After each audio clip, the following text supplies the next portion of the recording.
Patriarca di Venezia, Monsignor Moraglia, che annuncia importanti eventi in arrivo in Basilica di San Marco per raccogliere fondi a sostegno dell'Ucraina.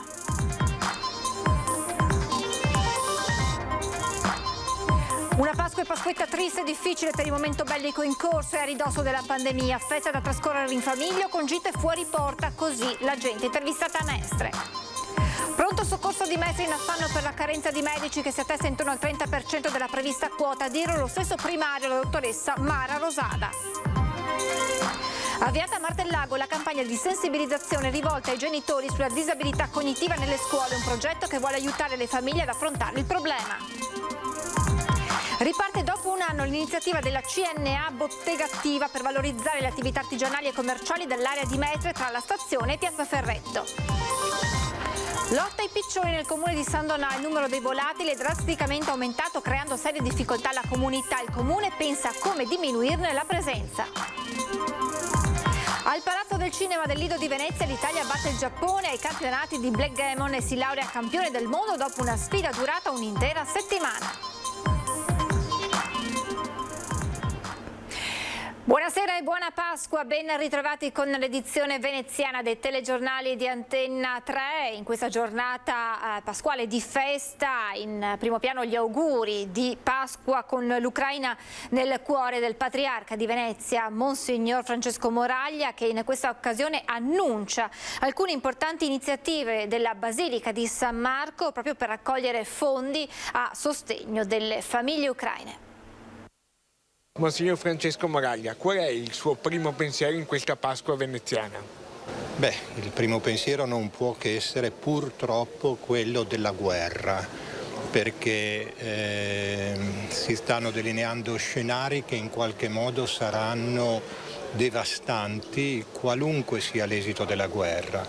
E allora bisogna fare un appello alle persone perché riescano ad avere delle risorse, degli anticorpi spirituali, interiori e stare molto vicino alle persone provate che stanno venendo nel nostro territorio e che cerchiamo di accogliere nel modo migliore. Penso però che sarà soprattutto una divisione delle famiglie perché gli uomini per ovvi motivi purtroppo sono in Ucraina e qui vengono le donne e vengono i bambini, quindi anche degli inserimenti che saranno traumatici anche per questa difficoltà di famiglie spaccate, Dio non voglia anche divise per sempre a causa degli eventi bellici.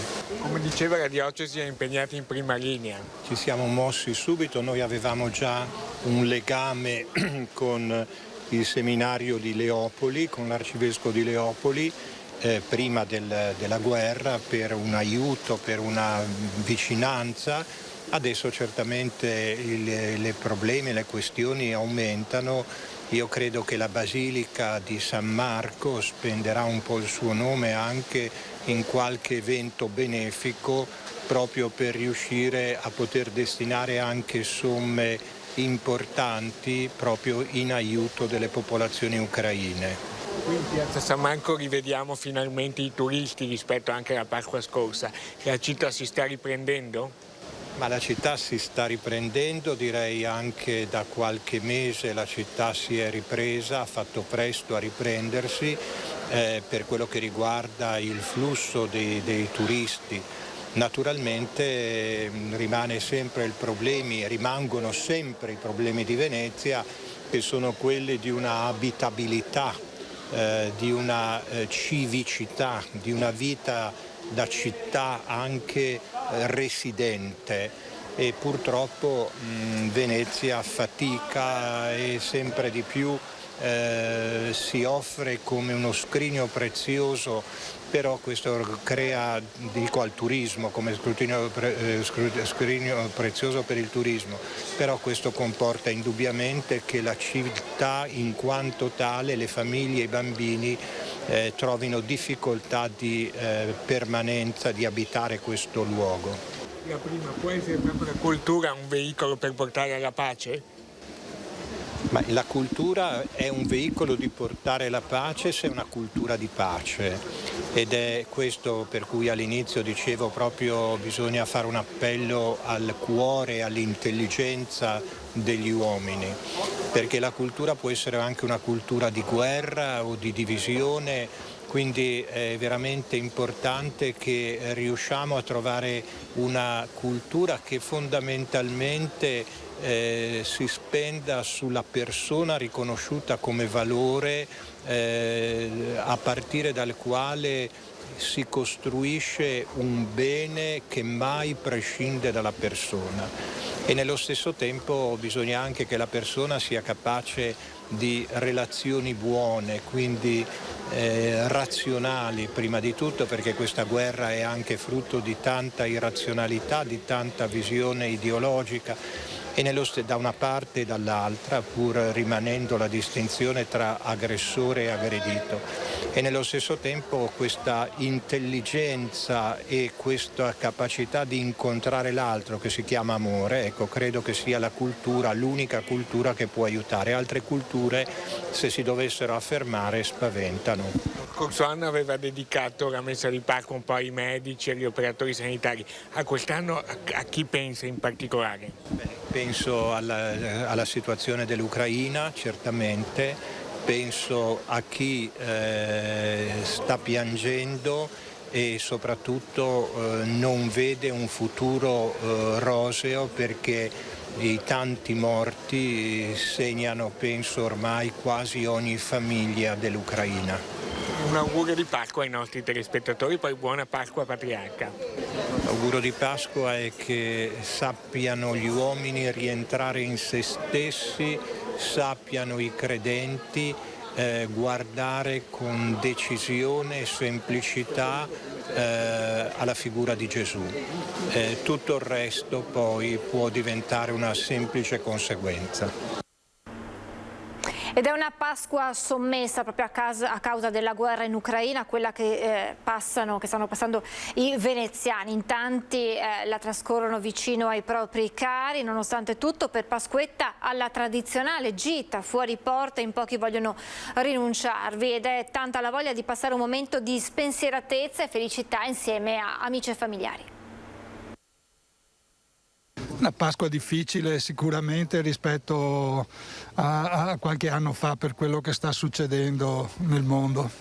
È una Pasqua triste perché purtroppo questi eventi, prima c'è stato il Covid, la pandemia, adesso c'è questo conflitto in corso con tante vittime innocenti, e quindi sicuramente una Pasqua triste.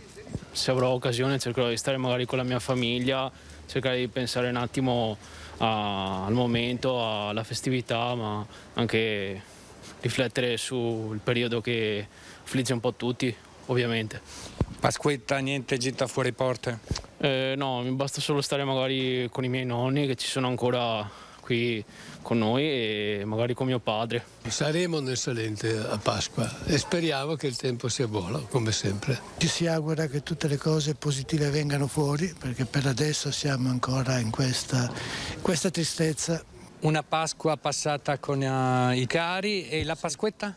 Vedremo dove riterremo utile andare, tipo le isole, Murano, Burano e quant'altro. Una gita fuori porta? Classica gita fuori porta. Magari mangiando al ristorante? Beh, certamente, quello è un punto fermo. Noi scenderemo giù in Sicilia a trovare i miei genitori. Al ristorante, fuori? No, preferiamo casa per stare tutti insieme, vicini, insomma. Passerò con la mia meravigliosa bambina e con la mia meravigliosa compagna.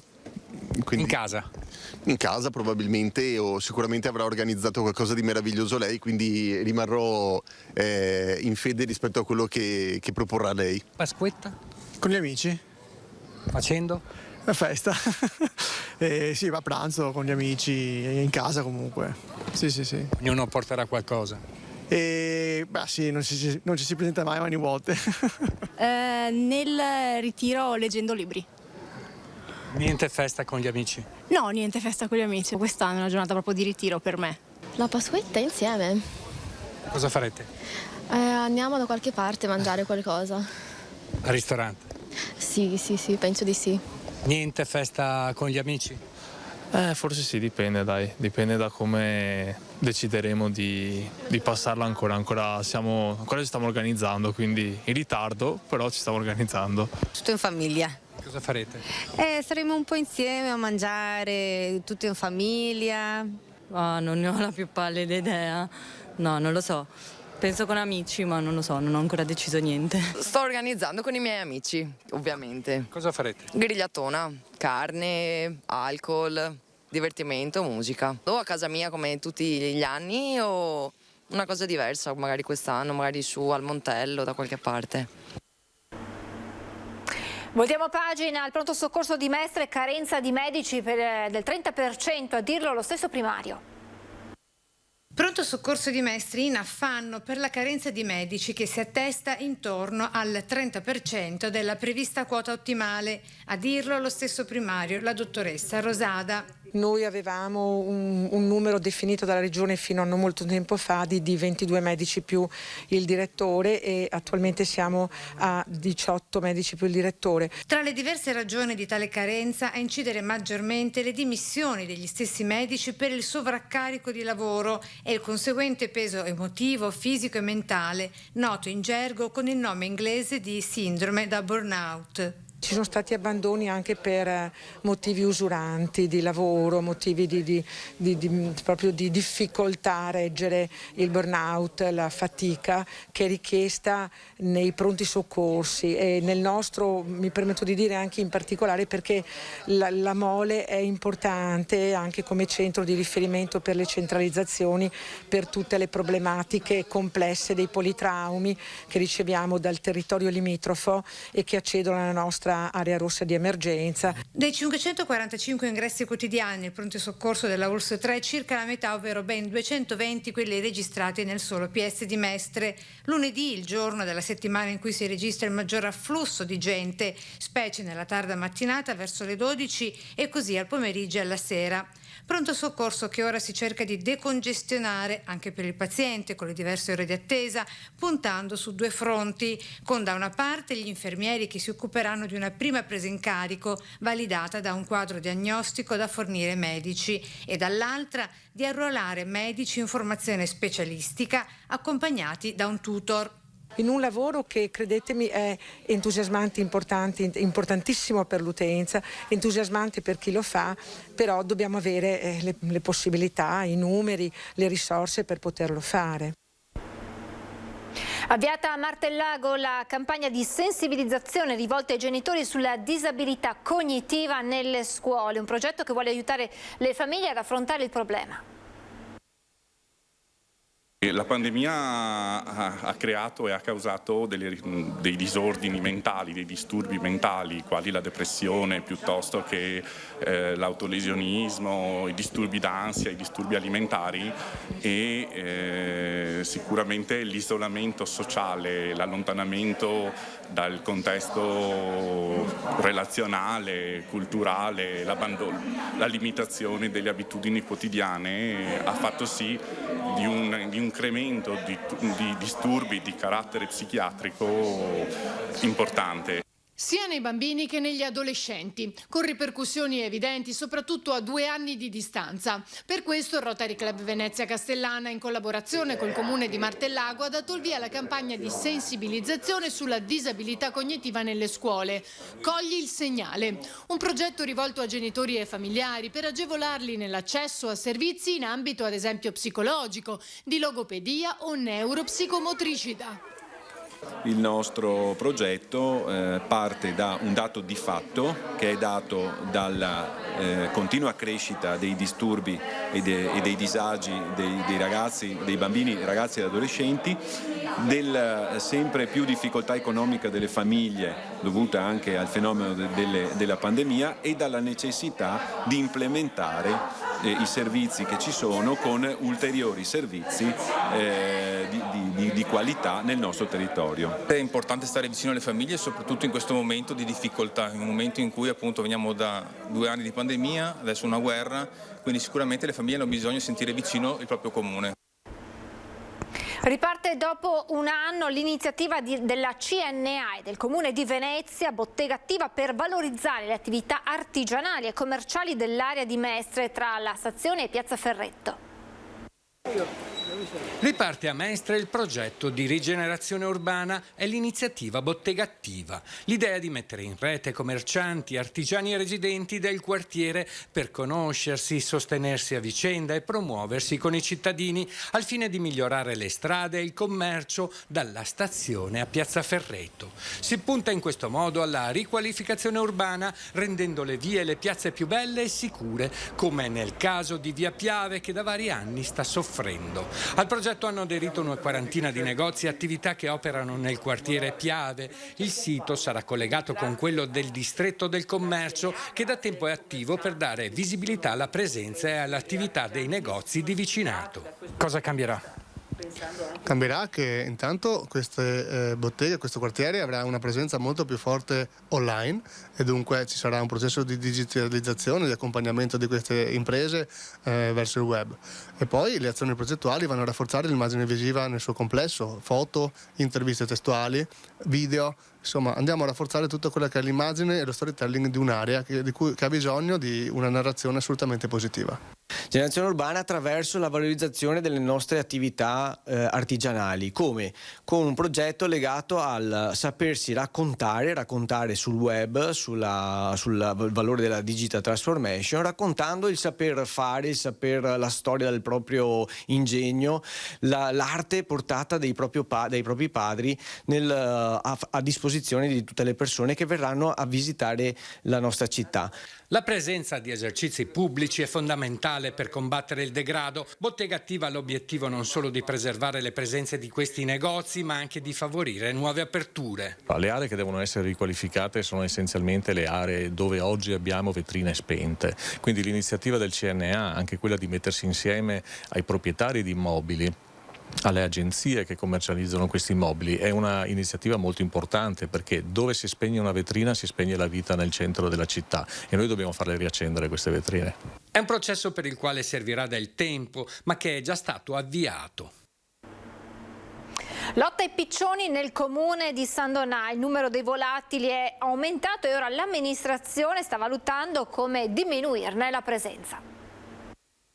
Piccioni, l'invasione continua. Nella piazza centrale di San Donà planano vicino ai tavolini del bar all'ora di colazione e dell'aperitivo, fanno il nido sotto i portici che circondano l'area, volano sui davanzali e sui balconi delle abitazioni. In città sono 1 migliaio i volatili censiti, 500 dei quali in centro storico, troppi per non creare problemi. In quantità si trovano in piazza Indipendenza, proprio davanti al comune. Stanco di questa situazione, il sindaco Andrea Ceresera ha predisposto vari interventi. Sì, ci sono diversi sistemi di dissuasione, tra questi anche quello che replica quello che è magari il grido di un rapace. Le vie che noi attualmente abbiamo utilizzato, oltre al messaggio sonoro, è appunto quello dell'uso di farmaci e dell'intervento con, requisiti strutturali. L'idea presa in considerazione è quella di applicare delle reti protettive sotto i portici, non invasive, non compromettono il decoro e sono efficaci. Secondo uno studio, ogni piccione costa 25 euro l'anno ai comuni per pulizie e altri interventi.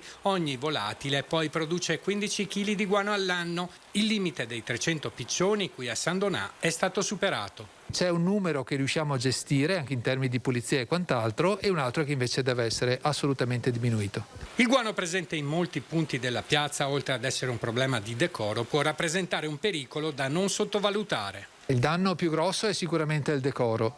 Ricordo però, come citavo prima, che ci sono delle malattie trasmissibili, parlo di clamidia, parlo di salmonella, quindi forme polmonari oppure enteriche, che dobbiamo assolutamente prevenire, visto che sono trasmessi anche dalle feci dei piccioni, e ci sono delle zone dove si accumula appunto il guano di piccioni, che rende non decoroso il passaggio di chi vuole godere della piazza oppure dei portici.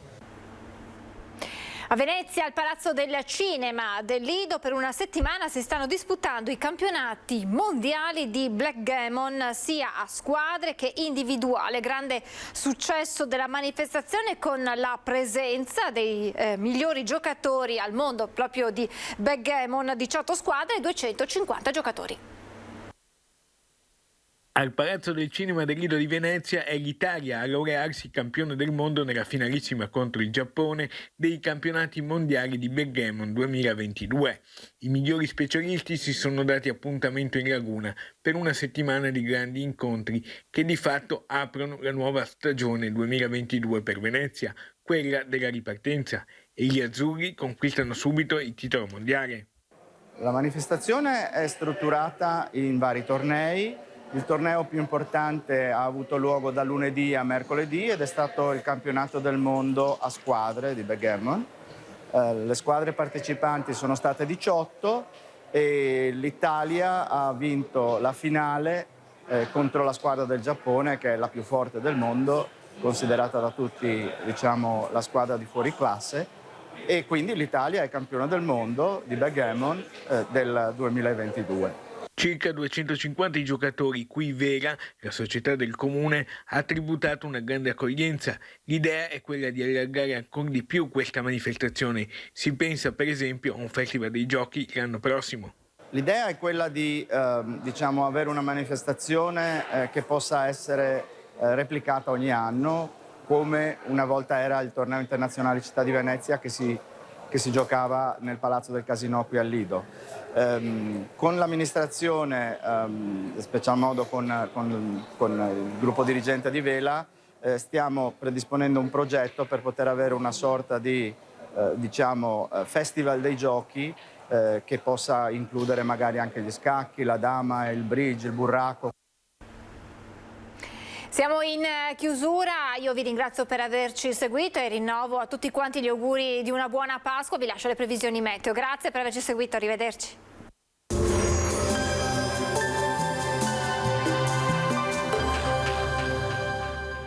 Autofficina Sandri, centro revisione auto, moto, quad e carrelli O1 O2. Affidati al nostro personale qualificato. Benvenuti al meteo. Pasquetta con il sole grazie all'alta pressione, lambita però da aria fresca, ma insomma tutto sommato sarà una giornata perfetta per la classica gita fuori porta. Vediamo il dettaglio di lunedì 18 aprile. Sul Veneto prevale il sole, la nostra grafica infatti ben lo evidenzia. Saranno possibili soltanto un po' di nubi al pomeriggio, ma in genere senza precipitazioni. Temperature in ulteriore lieve calo, minime tra 3 e 9 gradi, massime comprese invece tra i 13 e i 17 gradi all'incirca. Spostiamoci ora sul Friuli Venezia Giulia. Al mattino cielo in genere sereno o poco nuvoloso. Nel pomeriggio non si esclude qualche rovescio sui rilievi. Temperature minime tra 5 e 8 gradi, massime sui 15-16 gradi. Infine diamo uno sguardo alla situazione del Trentino Alto Adige. Il tempo sarà ancora soleggiato anche in questo caso con qualche nube innocua. Temperature minime intorno ai 6 gradi, massime sui 20 gradi all'incirca. Dal meteo per ora è tutto, buon proseguimento in compagnia di Antenna 3.